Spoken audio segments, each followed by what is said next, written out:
Salam damai dalam nama Tuhan kita Yesus Kristus dan kasih Allah Bapa kita di surga bersama persekutuan dan pimpinan daripada Roh Kudus kepada setiap pendengar, teman Facebook saya dan juga media sosial. Bishop Josiah di sini ingin menyampaikan dan juga ingin membagi-bagikan sedikit renungan daripada bacaan kitab tentang Tuhan kita Yesus Kristus. Ini saya terdorong untuk mengambil iktibar untuk memberi pengajaran maupun pemahaman sesuai dengan pengalaman kami selama menjadi seorang pengikut Kristus. Nah, saya teringat pada tahun 1982 ketika saya mulai memiliki kerinduan dan kelaparan yang amat dalam untuk mengenal pribadi Tuhan Yesus Kristus dalam kehidupan saya. Nah, harus Anda tahu bahwa saya ini lahir di dalam agama Kristen, agama Roman Katolik. Saya lahir dan membesar di daerah Penampang dan di kampung kami sebagai seorang anak Katolik. Ayah dan ibu Bishop serta abang-abang dan kakak dan keluarga kami memang dibesarkan di dalam agama Kristen lah begitu. Tetapi dalam hal mengenali dan dalam hal mendalami pengalaman jamahan daripada Roh Kudus dalam hidup saya yang membawa perubahan besar dari segi tingkah laku, dari segi karakter, dan dari segi iman, terutamanya iman saya, untuk mencari hadirat Tuhan, untuk mengenal Dia, dan untuk memperbaiki kehidupan saya dengan lebih baik, di mana saya harus membuat perubahan dari segi perhubungan dan persekutuan saya dengan Tuhan. Itu hanya bermula ketika saya berusia 18 tahun. Pada usia 18 tahun saya percaya itulah titik mula Tuhan mulai bekerja secara intimasi dan secara dalam di dalam kehidupan saya. Sebab selama ini saya hanya memiliki agama pada nama, tetapi ciri-ciri kehidupan saya itu tidak ada pengalaman yang mana saya begitu ingin meresapi pengajaran Kristus dan juga meresapi pengalaman satu dengan Tuhan. Jadi itu terjadi setelah ada seorang teman ini memperkenalkan Alkitab. Nah, harus Anda ketahui dulu Alkitabnya berbentuk buku. Dan bukan macam sekarang di mana Bishop menggunakan tablets. Ya. Sekarang zaman IT, saya memang menggunakan tablets dari Samsung ini, di mana saya telah muat turun segala buku-buku Alkitab itu ini untuk memudahkan saya membawa di mana-mana. Dan pada waktu itulah, selama 17 tahun, saya tidak pernah membaca Alkitab secara intimasi. Ya, hanya pergi ke gereja setiap hari Minggu, maupun ada persekutuan doa. Kita hanya mendengar bacaan daripada ayat-ayat suci ini di dalam gereja kita, maupun di dalam persekutuan Kristen, persekutuan rumah tangga. Kita hanya mendengar pengajaran ini dibaca, tetapi saya secara personal atau pribadi waktu itu tidak pernah memiliki Alkitab atau buku kitab. Jadi saya tidak begitu mendalami pengajaran tentang Tuhan kita Yesus Kristus. Padahal setelah saya dewasa dalam Tuhan, saya menyadari bahwa mendengar pengajaran Kristus itu adalah mandat atau perintahnya. Saya teringat Tuhan kita Yesus Kristus berkata di dalam Injil Matius 28 dan juga di dalam Injil Markus 16, di mana dia katakan, "Pergilah, jadikanlah semua bangsa menjadi muridku, dan ajarlah mereka melakukan segala perintah yang telah kuberikan kepadamu." Ya. Dan dalam skop Matius 28 dia katakan, "Pergilah ke seluruh dunia dan beritakanlah Injil, ya, Injil kerajaan Allah itu kepada semua makhluk." Dan tujuan dia adalah supaya kita mendengar berita Injil atau Evangelion, kabar baik tentang Tuhan kita Yesus Kristus, dan message yang dia berikan yang terutama adalah message pertobatan ataupun bertobat. Supaya bila kita bertobat, kita menyadari diri kita orang berdosa, dan bahwa kita menerima hidup kekal dan keselamatan, dan mengenal pribadi Allah Bapa itu hanya melalui pernyataan dan wahyu Tuhan Yesus Kristus yang telah diajarkannya. Dan keempat kitab ini, Matius, Markus, Lukas, dan Yohanes, adalah catatan sejarah yang mana ini adalah tulisan-tulisan yang ditulis dalam bahasa Greka oleh para murid-murid Kristus di kemudian hari. Menjadi satu rekod, menjadi satu arsip yang hampir 2000 tahun yang dulu, tapi masih lagi kita baca hari ini, dan ditulis oleh 4 penulis utama, Matius, Markus, Lukas, dan Yahya atau Yohanes, untuk membuktikan pada kita bahwa ini kehidupan Yesus ini dan juga tentang perbuatan-perbuatannya memang nyata dan bukan mistik, bukan hanya cerita, dongeng atau omongan kosong, tetapi fakta. Kalau ada 4 orang yang bersetuju memberi kesaksian tentang seseorang itu lebih dari 2 orang, berarti itu bukanlah dongeng tetapi fakta. Meskipun mereka mungkin menulis tentang seseorang ini dari dimensi dan juga keberadaan mereka masing-masing, ya, cara tulisan mereka, tetapi tetap menuju kepada pengajaran tentang seseorang itu. Ini bukanlah dongeng tetapi fakta. Dan ketika saya mulai membaca Alkitab, pertama yang saya terbuka pemikiran saya bahwa ada kebenaran di dalam pengajaran Alkitab.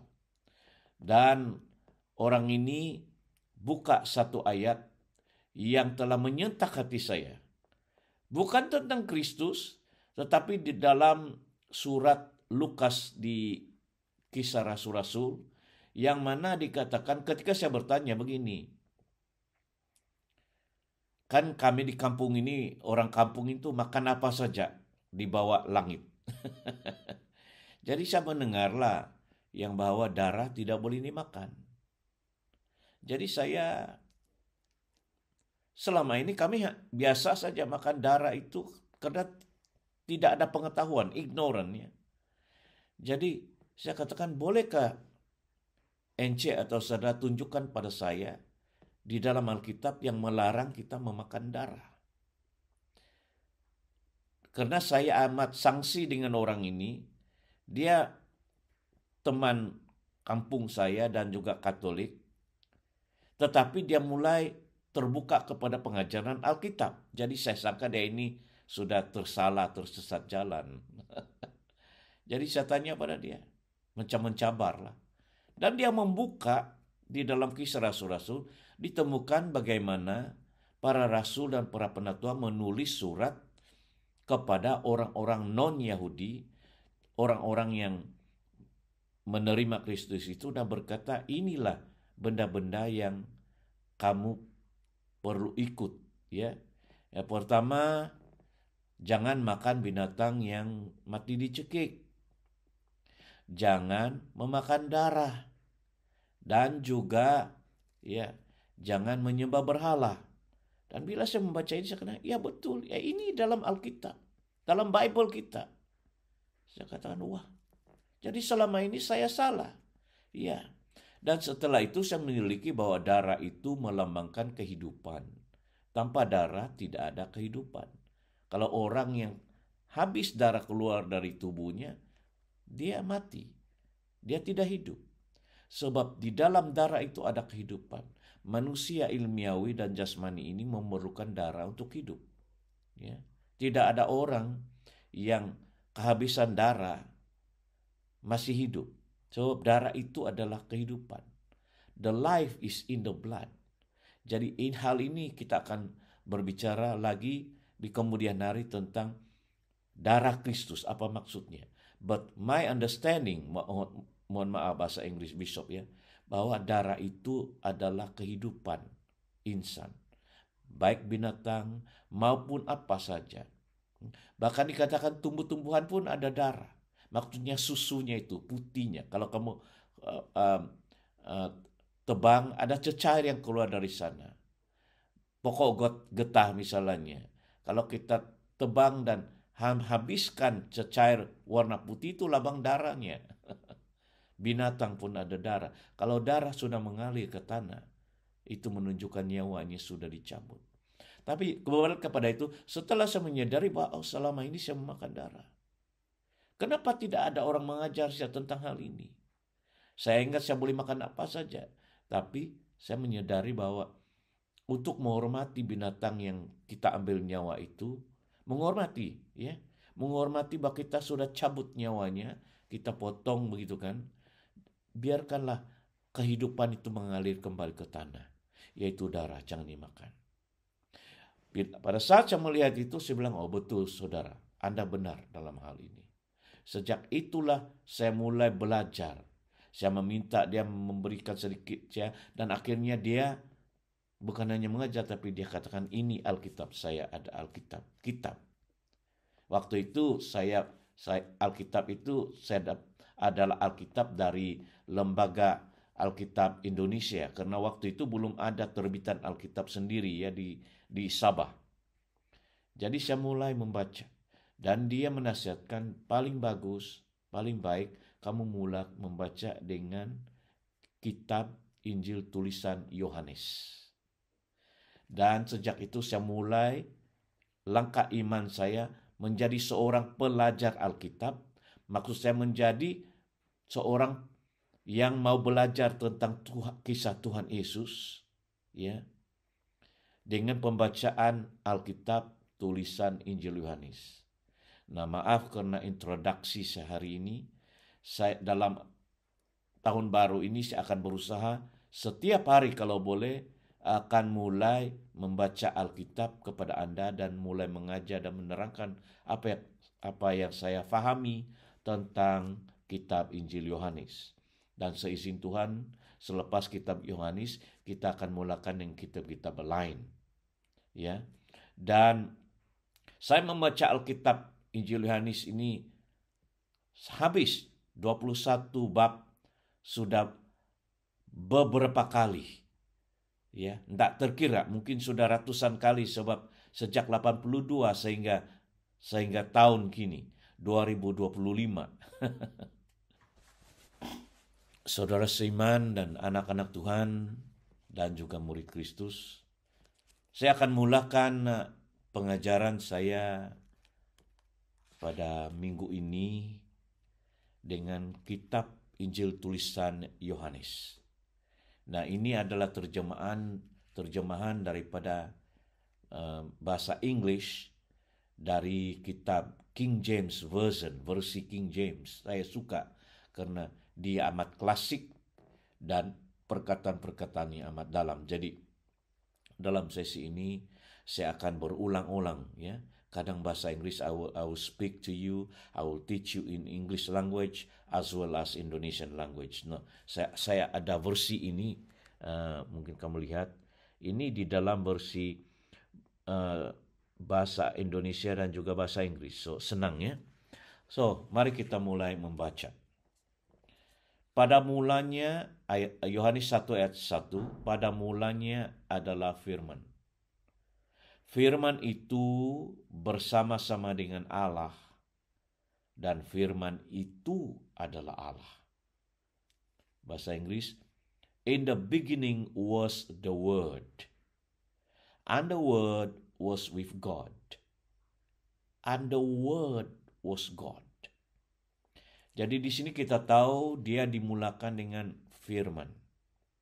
Firman di sini dalam bahasa Greek adalah logos, L-O-G-O-S, logos. Logos adalah yang membawa maksud perkataan yang tertulis dan diucapkan, ya. Perkataan yang keluar dari seseorang. Perkataan, ucapan. Dan logos lebih merujuk kepada yang tertulis. Sebab firman itu di dalam bahasa Greek diterjemahkan dalam dua, yaitu logos dan juga rema, R-H-E-M-A, ya. Tetapi di sini pada mulanya firman, in the beginning was the word, dia lebih kepada logos, yaitu firman Tuhan yang tertulis, yang ditulis. Entah kenapa Yohanes memilih perkataan firman itu sebagai logos, karena Yohanes menulis dan amat-amat penting merekod, ya, supaya generasi seperti kita yang sudah hampir 2000 tahun daripada sejak Kristus menyatakan diri di dunia, masih kita membaca tentang dia melalui kitab suci ini maupun melalui pengajaran kita hari ini, bacaan kita. So, pada mulanya firman. Nah, di dalam Kejadian bab 1 dikatakan pada mulanya juga Allah menciptakan langit dan bumi. Bumi belum berbentuk dan kosong, dan roh Allah melayang-layang di atas permukaan air. Dan kemudian Allah berfirman. God spoke. Allah berfirman, maksudnya rima. Dia ucapkan. Pertama yang dia katakan, jadilah terang. Let there be light. Sebab semuanya gelap gulita. Dan untuk dapat melihat sesuatu, kau perlukan terang. Dan Allah berfirman, jadilah terang. Allah berfirman. Ya. Dan di sini dikatakan pada mulanya firman. Semuanya harus dimulakan dengan ucapan, perkataan, sesuatu yang terkandung dari hati Tuhan, dari rohnya, keinginannya dimanifestasi dalam ucapan. Di dalam hatinya, apa dalam hatinya? Kehendaknya harus dimanifestasi dalam ucapan. Kalau kamu mau mengenal atau mengetahui apa yang terkandung di dalam isi hati tersembunyi seseorang, kamu harus ambil masa mendengar. Apa yang keluar dari mulutnya, biasanya 90% itu datang dari hati. So, bila Allah berfirman, pada mulanya firman. Firman itu adalah ucapan, kehendak, rencana, perasaan, hati pencipta yang dapat kita dengar dan dapat kita pahami. Itulah logos atau rima. Firman yang diucapkan, firman yang dituliskan. Banyak kali ketika Tuhan berfirman kepada Musa, dia katakan, Musa, tuliskanlah ini. Dia katakan kepada rasul-rasul atau nabinya, dia katakan, tulis. Maksudnya dia mau logos itu dicatat sebagai arsip, sebagai tulisan. Supaya bila sudah ditulis apa yang diucapkan oleh Tuhan itu, kita boleh membaca dan kita boleh masih menyimpannya sampai hari ini. Maka di Israel, para imam-imam yang rabi-rabi masih memegang kitab-kitab yang berisi firman Tuhan yang tertulis, yang ditulis oleh para nabi di bawah pimpinan Roh Kudus. Maka bagi orang Kristen, kitab Injil Matius, Markus, Lukas, Yohanes adalah logos, firman yang tertulis. Oh, haleluya. Saya bersyukur karena saya masih dapat mampu membaca kitab tulisan sejarah kehidupan tentang Tuhan kita Yesus Kristus dalam 2025. Walaupun di dalam sejarah Tuhan Yesus hidup di dunia sebelum dia naik ke surga, lebih kurang lahir ke dunia, lebih kurang 2000 tahun yang dulu. Tapi puji Tuhan karena lewat firman, logos ini, kita masih dapat membaca tulisan tentang hidup Tuhan Yesus. Pada mulanya adalah firman.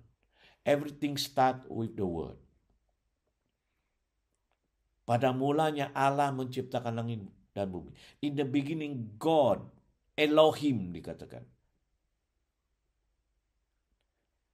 created, menciptakan langit dan bumi. Bagaimana dia menciptakan? Melalui firman.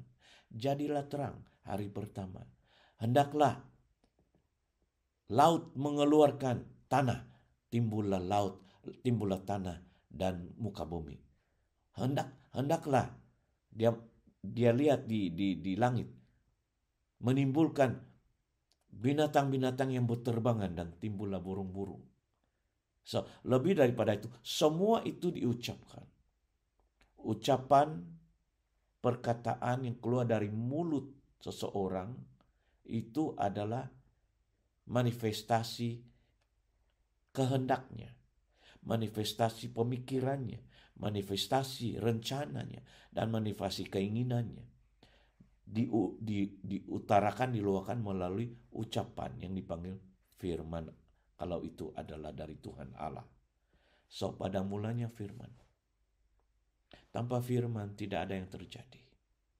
Tidak ada yang wujud yang kita boleh lihat hari ini kalau tidak dimulakan oleh firman. Ini di pandangan saya tentang firman ini. Firman itu bersama-sama dengan Allah.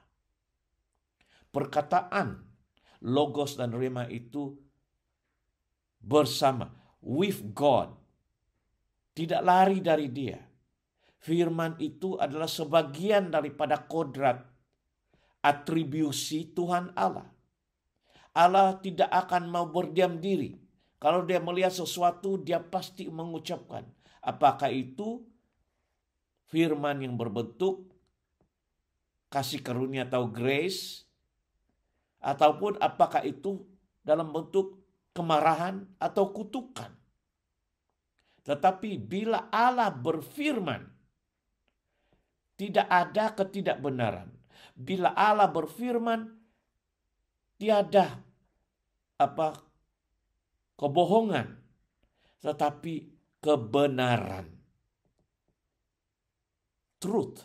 When God speak, when God utter His word, it is the word of truth. Sebab itulah atribusi Allah. Dia adalah Allah yang benar. Maksudnya tidak ada kepalsuan. Allah yang menciptakan langit dan bumi. Yang Tuhan Yesus ajarkan sebagai Bapa kita. Our Father in heaven. Bapa kita di surga. Kenapa? Karena Bapa melambangkan pencipta kita. Jadi kita adalah ciptaannya. Atau dipanggil anak-anak Allah. Kita adalah ciptaannya. Ya. Dan atribusi Allah itu adalah benar adanya. Tidak ada kepalsuan. Jadi kalau kamu mau mengenal Allah yang benar, bacalah firman ucapannya. Nah, di dalam Alkitab ini terdiri dari berbagai sejarah.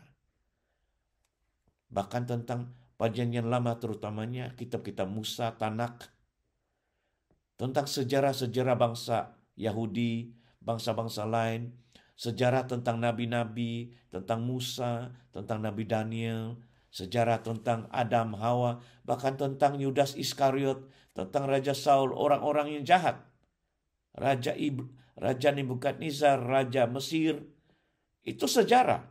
Tetapi di dalam kitab yang dikumpul ini memang ada firman dari Tuhan yang ditulis. Perkataan daripada Tuhan Yesus, pengajaran Tuhan Yesus. Ini yang saya masukkan yang perlu Anda tumpukan.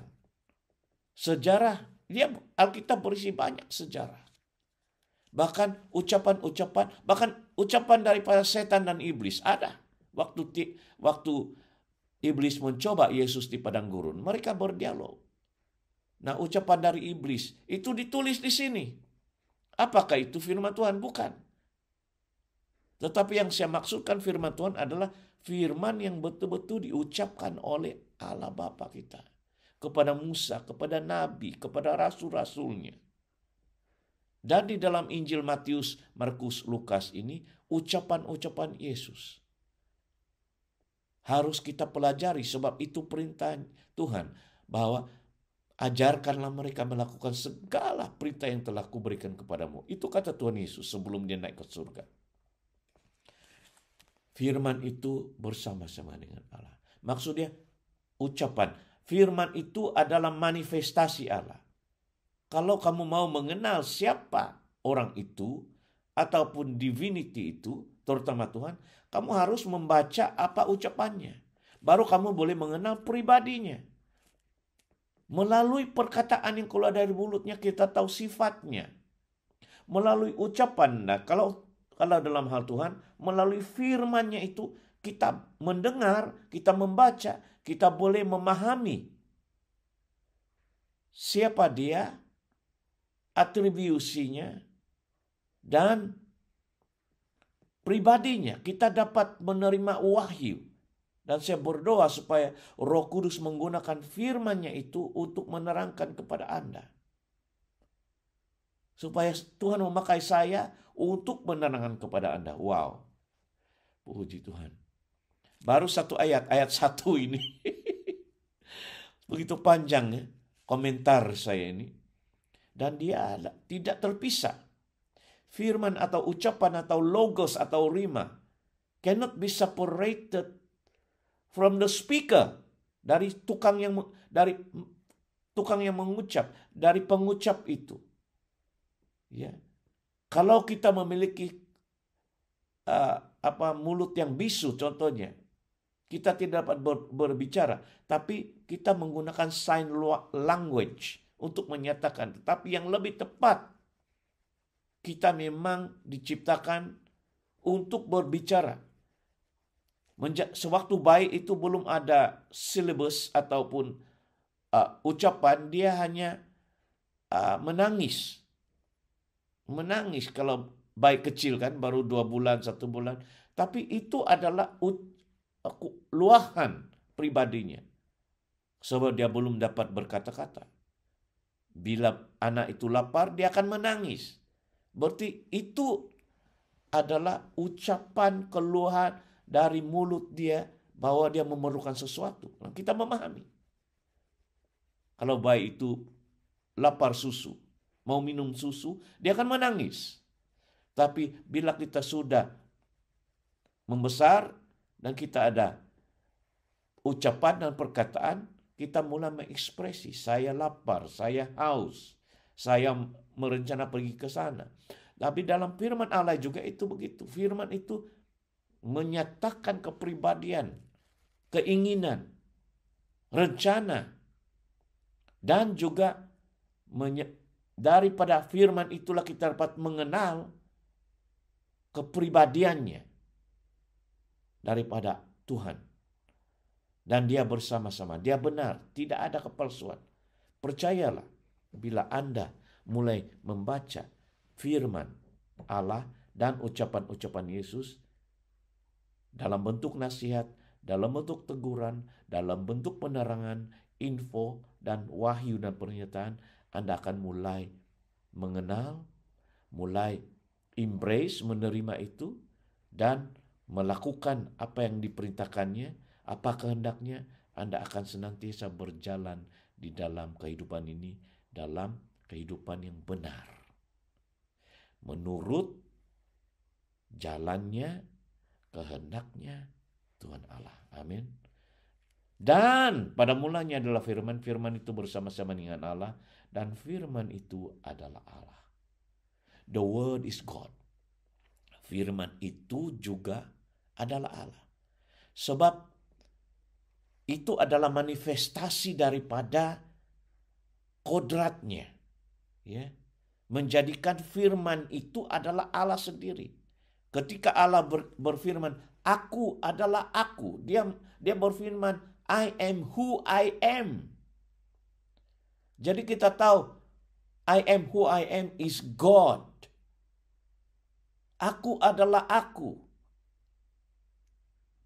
I am He, kata Tuhan Yesus. Akulah dia. Dia berkata begini. Jadi firman ucapan itu datang dari Allah, keluar dari mulut Allah. Maka ucapan itu adalah benar, adalah dia. Firman itu adalah dia. Jadi kita melihat Allah menciptakan apa yang ada kita lihat hari ini. Dalam Mazmur 24 berkata, the earth is the Lord's and all that therein. You see, the earth is the Lord's. Maksudnya seluruh bumi dunia ini miliknya Tuhan. Maksudnya semua seluruh alam di atas langit, di atas tanah, di bawah laut itu semuanya adalah hasil ciptaan. The creation of God through His word, melalui ucapan firman-Nya. Jadi kalau kamu membaca tentang kisah penciptaan langit dan bumi, termasuk manusia dan binatang, kita baca kitab Kejadian bab yang ke-1. Selama 6 hari. So the earth is the Lord's and all that is therein, dan apa di dalamnya. Ya. Apakah itu binatang yang haram, tidak haram? Itu semua ciptaan Tuhan. Jadi jangan kita terus berkata, oh ini haram, ini tidak halal, dihalalkan oleh Tuhan. Iya, tetapi harus kita tahu apakah itu binatang haram, tetap itu ciptaan Tuhan. Dan kita harus menghargai. Kalau kita katakan ini benda haram, berarti engkau mengharamkan apa yang diciptakan Tuhan. Jadi kamu harus menghargai. Di dalam Tuhan tidak ada haram dan halalnya. Di dalam Tuhan yang mengenal firman-Nya hanya berisikan semua ciptaannya adalah baik. Everything is created good. Tetapi kenapa terjadinya yang jahat, yang garang, yang tidak baik? Di situ dalam bab lain. Karena ada musuh yang telah menanam benih kejahatan. Siapa? Roh jahat, iblis, setan. Nanti itu kita akan belajar. Sehingga yang baik menjadi buruk. Iblis dan roh jahat mula juga berfirman. Dan manusia mendengar, dan akibatnya semua yang baik itu di dunia menjadi jahat. Orang bertanya pada saya, Bishop, kalau Tuhan menciptakan semua ini, kenapa ada kejahatan? Kenapa ada dosa? Kenapa ada kematian? Saya katakan ini bukan ciptaan Tuhan. Tuhan menciptakan segala sesuatu itu baik. Tetapi musuh telah menanam benih yang jahat. Yang baik menjadi buruk. Bahkan yang benar-benar yang baik dipakai untuk kegunaan yang tidak baik. Ya. Itulah kita ada ya benda-benda yang tidak baik. So, firman itu adalah Allah. Saya harus terangkan. The word is God himself. Sebab tanpa firman macam mana Anda boleh mengenal kedalaman Allah kalau tidak ada ucapan. So apa yang ini I'm talking about the word that come out from God. The word of God. Itulah ekspresi pribadinya. That means firman itu adalah Allah, ekspresi pribadinya. Ekspresi oknumnya. Ekspresi atribusinya adalah firman. So, firman itu adalah Allah juga. God himself. Manifesting through his word. Kenapa ini amat penting dalam Yohanes 1 ayat 1? Karena Anda akan mengetahui bahwa Yesus Kristus itu adalah firman. Nanti kita akan lihat. Nah, pada mulanya ayat 2. Bersama-sama dengan Allah. Firman itu pada mulanya bersama-sama dengan Allah. Ayat 3. Segala sesuatu dijadikan oleh Dia. Dan tanpa Dia tidak ada suatu pun yang telah jadi dari segala yang dijadikan. Ia menuju kepada firman. Segala sesuatu dijadikan oleh firman itu. Sebab kalau kamu membaca kitab Kejadian bab 1 dikatakan berfirmanlah Allah, jadilah terang. Dan terang itu jadi. Berfirmanlah Allah, hendaklah laut mengeluarkan segala binatang yang berenang. Maka ikan-ikan keluar. Berfirmanlah Allah. Hendaknya ada tanah yang keluar dari laut. Dan terjadilah tanah dan bumi. Berfirmanlah Allah. Hendaklah ada benda di langit yang menjadi penerang pada siang hari, menjadi penerang pada malam hari, dan hendaklah yang menentukan masa. Maka jadilah terang yang besar yang kita panggil matahari, dan kita panggil bulan, dan juga bintang-bintang menjadi petunjuk. Itu adalah ciptaan Tuhan Allah di angkasa melalui mulut firman-Nya. So, itulah dalam ayat 3, segala sesuatu dijadikan oleh Allah itu, yaitu firman-Nya. Melalui firman-Nya. Dan tanpa firman ini tidak ada sesuatu pun yang telah jadi dari segala sesuatu yang telah dijadikan. All things were made by him. Ayat 4, dalam Dia ada hidup. In him was life. Dalam firman ini ada hidup. Dalam bahasa Greek, hidup adalah zoe, Z-O-E. Nah, sebab kamu harus tahu Alkitab ini, Perjanjian Baru, kitab Yohanes ini ditulis dalam bahasa Greek. Bahasa Greek. Jadi, saya rajin menyelidiki ayat akar-akar ini, dan itulah saya katakan, hidup di sini, or life, ditulis dalam bahasa Greek, dipanggil zoe, Z-O-E. Maksudnya, the nature and life of God. Yeah. The attribute, the nature and life of God. So, hidup yang dimaksudkan dalam ayat ini, ayat 4 ini adalah berbicara tentang kehidupan Allah. Kehidupan Tuhan. Kamu ada kehidupan, saya ada hidup. Selagi kita bernafas, kita dipanggil makhluk hidup. Tapi Allah itu hidup, dia bukan mati. Maksudnya, dia beraktivitas. Ya. Kamu boleh bandingkan antara orang yang hidup dan orang yang mati. Coba lihat. Orang mati itu tidak bergerak, tidak berbicara, tidak ada kehidupan. Begitulah manusia zaman sekarang yang tanpa Tuhan. Sebab sumber kita itu daripada kehidupan itu. Kalau kita melihat sejarah ciptaan manusia, Adam dan Hawa yang pertama, di Adam dan Eve, dikatakan lalu Allah menghembuskan nafas hidup ke dalam tubuhnya Adam itu yang dibentuk dari tanah liat. Tiada kehidupan. Dia ciptakan dari tanah. Terbentuklah sebentuk makhluk yang serupa dengan gambar pencipta yaitu Adam. Tetapi tiada kehidupan. Dan Allah menghembuskan nafas hidup memasukinya sehingga dia bernafas. Dan menjadi hidup. Matanya terbuka, telinganya mendengar. Ya. Jadi Adam satu-satunya manusia yang tidak lahir dari kandungan ibu. Harus kamu tahu, Adam tidak ada emak, ibu. Tidak ada. Jadi Adam itu anak ciptaan pencipta. Mustahil kan? Sebab setiap manusia yang lahir di dunia ini harus lahir melalui kandungan ibu kan? Tapi Adam tidak ada ibu. Tidak ada emak. Dia langsung datang dari tangan Tuhan yang dibentuk dari tanah lalu dihembuskan nafas hidup dan dia hidup. Anda akan mengetahui bahwa Allah itu menggunakan banyak kaidah dan cara. Bukan satu-satunya boleh melahirkan melalui kandungan ibu. Macam Adam tidak ada ibu. Dan Hawa itu juga tidak ada ibu. Perempuan.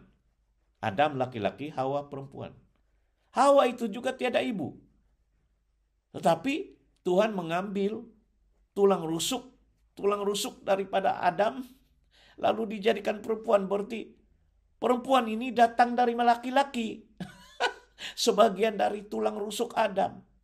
Bukan lahir secara biologi. Berarti sepertinya Adam itu bapaknya Hawa dan ibunya Hawa. Betul kan? Adam. Melalui Adam tulang rusuk diambil, Tuhan menjadikan penolong ini dipanggil Hawa atau woman.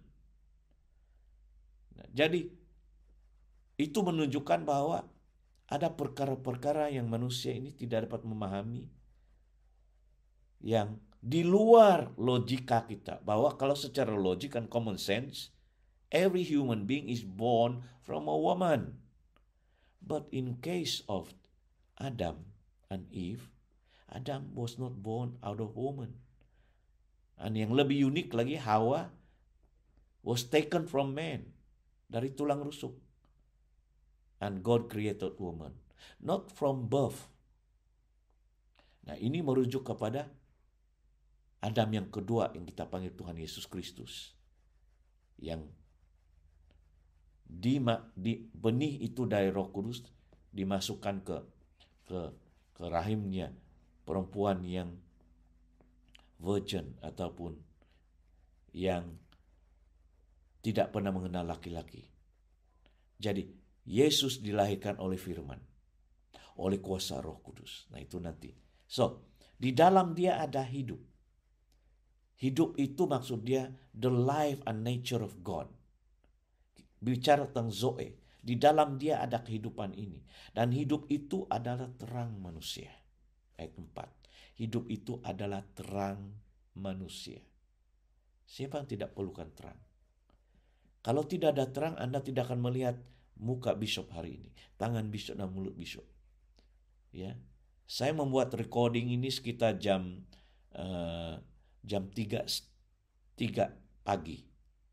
Betul. Jam 3 pagi Thailand. Awal pagi Bishop selalu bangun jam 2, jam 3. Setiap hari untuk berdoa. Dan tiba-tiba Roh Kudus memberi inspirasi saya memulakan bulan ini, hari ini, tahun baru ini untuk mengajar ini. Tetapi kamu dapat melihat saya pada jam 3 karena saya pasang lampu. Saya gunakan lampu, ya, light. Jadi Kehidupan itu adalah terang. Terang maksudnya kamu dapat melihat dengan terang itu. Sumber itu. Semua kita memerlukan terang. Supaya kita dapat melihat siapa diri kita dan melihat di sekitar kita. Ya. Dan dalam 1 Yohanes dikatakan, God is light. Allah adalah terang. Tuhan menyukai terang. Bukan sembunyi-sembunyi. Everything is being seen. Transparent. Kalau kita berusaha sembunyi berarti sesuatu yang tidak baik. Petanda tidak baik. Ya. Kecuali itu tidak dinyatakan. Misteri ya. Tapi misteri itu adalah sesuatu yang Tuhan tidak mau beritahu. Bukan berarti itu gelap. Tetapi tidak dinyatakan. We call it a mystery that needed to be revealed by God. But this mystery is not dark, but something that God will not reveal to you if the time has not come. Jadi tersembunyi, tapi bukan gelap. Tetapi yang dimaksudkan ini terang manusia, manusia, ya. Manusia maksudnya bukan malaikat, bukan binatang, tetapi manusia, makhluk. Laki-laki dan perempuan. Kita, Homo sapien, ya. Kita, manusia. Tuhan mau kita mengenal kehidupannya. Sebab tanpa kehidupannya itu, kita tidak akan melihat terang.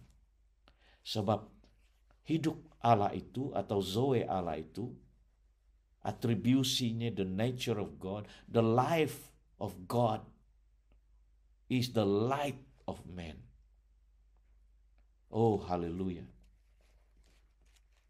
Saya mau mengenal terang, yaitu kehidupan Allah itu. Sebab saya mau kembali kepada panggilan dan rencana Allah. Bahwa kita itu adalah makhluk ciptaan Allah yang hidup. Dan hidup yang kita miliki itu adalah daripada nafas hidup Allah. Ketika dia ciptakan manusia, dia telah menghembuskan DNA-nya, kehidupannya, nafas hidupnya, begitu. Sehingga Adam menjadi makhluk hidup. Dan Adam memiliki DNA Tuhan itu. Dan disalurkan sampai kepada manusia Homo sapien seperti kita pada hari ini. Kita adalah keturunan-keturunan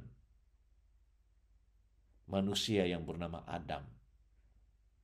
Sehingga hari ini kita tetap menjadi memiliki DNA-nya. Meskipun karena berbeza bangsa atau karena climate ya tinggal di dunia lain, di tempat lain. Jadi keadaan itu telah memberikan kita evolusi dari segi kulit, dari segi muka kita, ya, karena daerah, karena sejarah. Jadi timbullah yang dipanggil suku-suku bangsa, generation, bangsa Cina, ya, bangsa Eropa, bangsa India, bangsa Afrika. Dan apabila manusia di utara dan selatan bercampur, berkawin, wujudlah satu lagi DNA bangsa yang campuran. Ya. Macam Bishop ini, saya dari suku bangsa Kadazan, sebelah mama. Tapi bapak ada DNA Chinese, Cina. Jadi nenek kami Wong Alung itu berasal daripada Fuzhou, China, yang telah merantau ke Borneo, ke Sabah, dan kawin dengan orang dari suku muka bumi, pribumi yang bernama Kadazan. Maka inilah muka seorang Kadazan yang ada campuran darah lebih kurang 10% darah Chinese. Tapi ada orang hitam, ada orang Afrika. Kehidupan itu menjadi terang. Kehidupan itu. Dan kalau kita tidak memiliki kehidupan Allah atau hubungan dengan Allah itu tidak wujud dalam hidup kita, maka kita akan berada di dalam kegelapan. Maksudnya kegelapan, Maksudnya kita tidak mengenal. Kita tidak akan memahami arti kehidupan kita, rencana Tuhan dan kehendak Tuhan dalam diri kita. Saya percaya Anda dan saya, bila kita dilahirkan, Tuhan sudah merencanakan sesuatu. Tuhan sudah mengendaki sesuatu. Tuhan sudah memanggil Anda untuk sesuatu. Tetapi selagi Anda tidak kembali kepada terang, kepada kehidupan ini, Anda akan berlega-lega selama puluhan tahun tanpa tentu arah. Dan Anda hanya mengikut logik dan common sense. Apa logik common sense? Seperti yang dilakukan oleh manusia yang lain. Saudara, ibu bapak, membesar, pergi sekolah, belajar, sampai ke peringkat university, lepas itu kawin, lepas itu ada gaji, bina rumah, bina keluarga, basic lah ya. Dan selepas itu tua, menjadi dato, dan selepas itu meninggal. Mungkin itu Anda katakan, itulah rencana Tuhan dalam hidup saya, menjadi seorang keluarga. Itu common sense, semua orang macam itu. Meskipun ada yang tidak berumah tangga karena sesuatu. Tetapi bagi saya rencana Allah adalah mengenal kehidupan ini, mengenal terang ini. Setiap kita ada panggilan dalam kehidupan. Dan selagi Anda tidak temukan itu, maka Anda berjalan di dalam kehendak, rencana, pemikiran keluarga kita. Hei, saya mau kamu membesar menjadi lawyer, menjadi engineer, menjadi dokter. Itu kehendak bapakmu, mamamu. Maka Anda ikut. Tetapi kalau Tuhan memanggil kau akan sesuatu perkara yang lain daripada itu, maka akan coba menyenangkan hati keluarga ibu bapak. Maka Anda bersekolah menjadi dokter. Tapi mungkin Anda memiliki karunia natural dari Tuhan sebagai seorang penyanyi atau seorang yang melakukan sesuatu yang lain. So you will not be able to maximize the potential that God has called you to be. You are supposed to do this in your life, but because you do not know the light, the calling of God, Anda tidak memiliki terang yang membuka pemikiran Anda dan pengetahuan Anda tentang apa yang Tuhan telah karuniakan. I believe every person have a special talent, natural gift from God. Dan kalau Anda tidak temukan itu, syukur ada orang yang temukan naturalnya. Tetapi memaksimalkan itu bila Anda mengenal pengetahuan dan terang itu. Amin. So, sudah 1 jam saya berkata, kita akan sambung kembali. Saya baru sampai di dalam ayat 4. Tapi kemudian pengajaran seterusnya, saya akan terangkan pada Anda bahwa terang itu adalah Kristus. Tuhan Yesus berkata, akulah terang dunia. Dan Tuhan Yesus ini menuju kepada Kristus. Yohanes menulis ini tentang Kristus Yesus. Dan Yesus itu adalah firman. Di dalam ayat seterusnya Anda akan nanti dibaca bahwa firman itu menjadi manusia. Firman itu menjadi manusia, yaitu anak Allah, yaitu Tuhan Yesus Kristus. Amin. Shalom.